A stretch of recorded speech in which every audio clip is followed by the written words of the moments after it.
Hey guys, welcome to today's video, made by Mosal, the Kerry King Flying V Part 3. A couple of weeks later than I was expecting, but I've been working on a lot of house renovations and that has taken priority. So back to the guitar. I filled up the neck pocket cavity and extended the headstock. Unfortunately, I was out of sync with the camera on this day that I was recording, and I accidentally didn't record a bunch of the footage, so I've already slimmed the headstock down. Here I'm just using the Japanese Shinto rasp to get a little bit closer to my line. Awesome tool, highly recommended.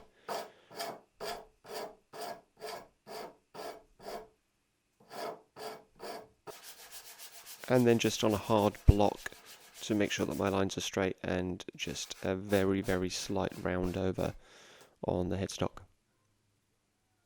So here I'm using a circle guide and just kind of rounding over where I want the headstock to be, and going for that Gibson Flying V style headstock.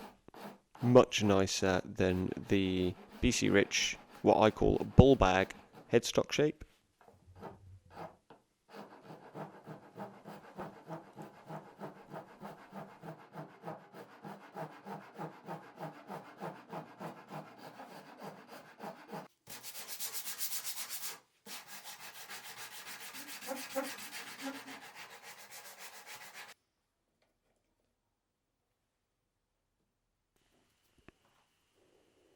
Just marking things up for the headstock.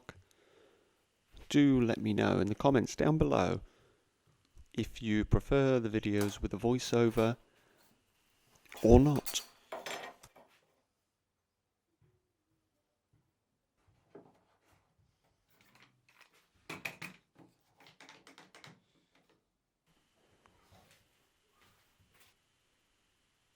Getting ready to drill the tuner holes down and just making an indent in the wood with a bradawl.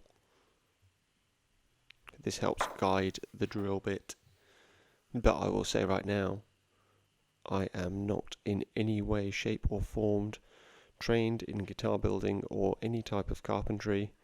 This is just something that I've picked up over the last year and a half with just messing about with stuff.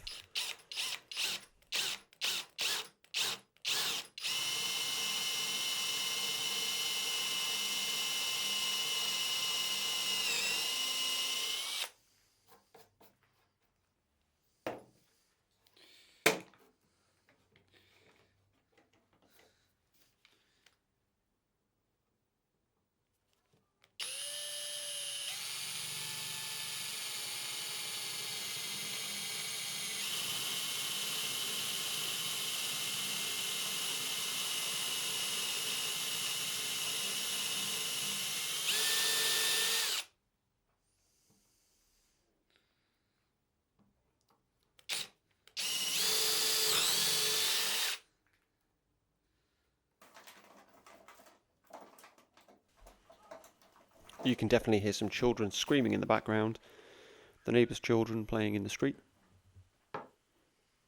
And just test fitting the machine heads here. These are the original machine heads from the guitar. And at this point I just think, oh, I just need to widen up that drill hole just a touch. Right, as you've just seen in the last shot, the dowels come out. That's the piece. Not ideal. Cheap pine dowel I used.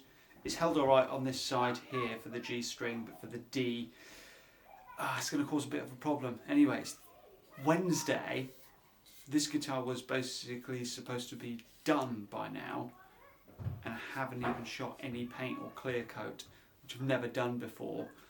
So I think I might actually just do something a little bit silly here. I might just glue this back in and just drill another tuner hole up here. know this is absolutely ridiculous, and the thing is with this guitar, it's been sitting around for 4 years since I last done a video on it, and I really only want to use it this weekend and then a couple of times a year going forwards with one of the bands that I'm in, just really for either a drop C or a drop B guitar. The Floyd Rose is going to be blocked off, and do I do just something silly or do I just, I don't know.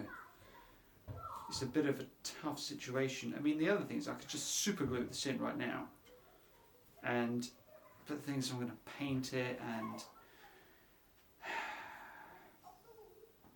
I don't know, I'm really torn, but time really is running out. So I'm going to put some super glue on it for now. Wow, mistakes were certainly made, and that is not the first one of the video. I decided to take a little break at this point and focus on the body, trimming down the excess cavity fill with a Japanese pull saw.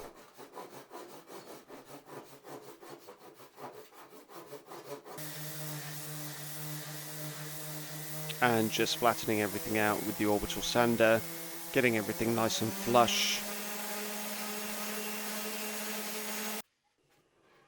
Just testing out the on-off toggle switch, which I'm going to be using in this guitar.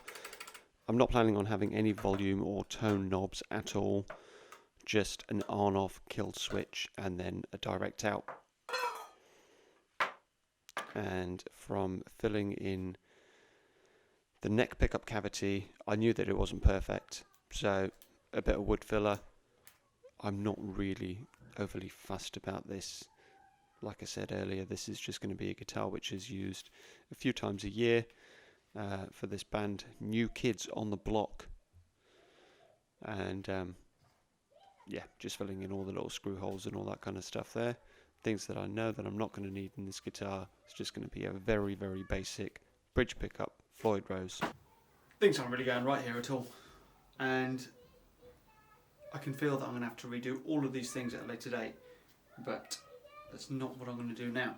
So I'm going to go ahead and I'm going to drill an extra hole 10mm further up or so, and it's just going to be the way that it lives. So not ideal, not what I wanted to do, but if it gets the guitar to the gig, that's what matters. And this, ladies and gentlemen, is where things go from bad to worse. And looking back on this, I was really, really rushing this to get it. And I'm just going to do it where I think it looks right. Wrong. To get it to the gig. And sacrifice all the rest of the time and effort that I've put in just for one show. It seems a bit crazy when you think back on it. But in the moment, it just seems like the right thing to do.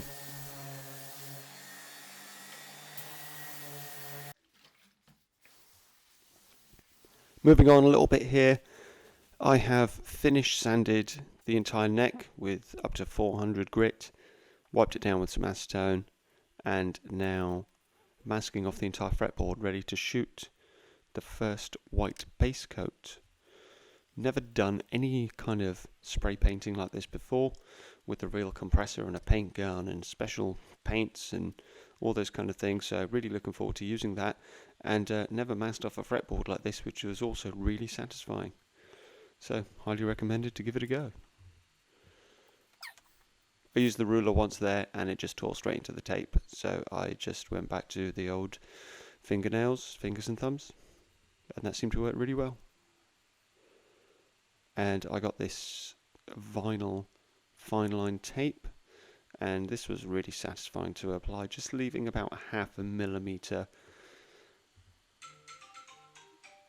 And that's my phone alarm, because it is in fact 20 to 6 in the morning, which is the only times I really have to edit video.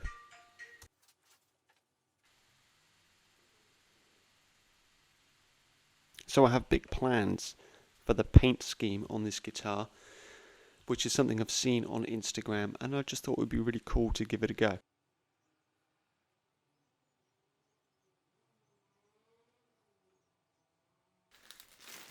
and just going to be using a tack cloth here to take off any dust from the neck before I take it into the paint booth.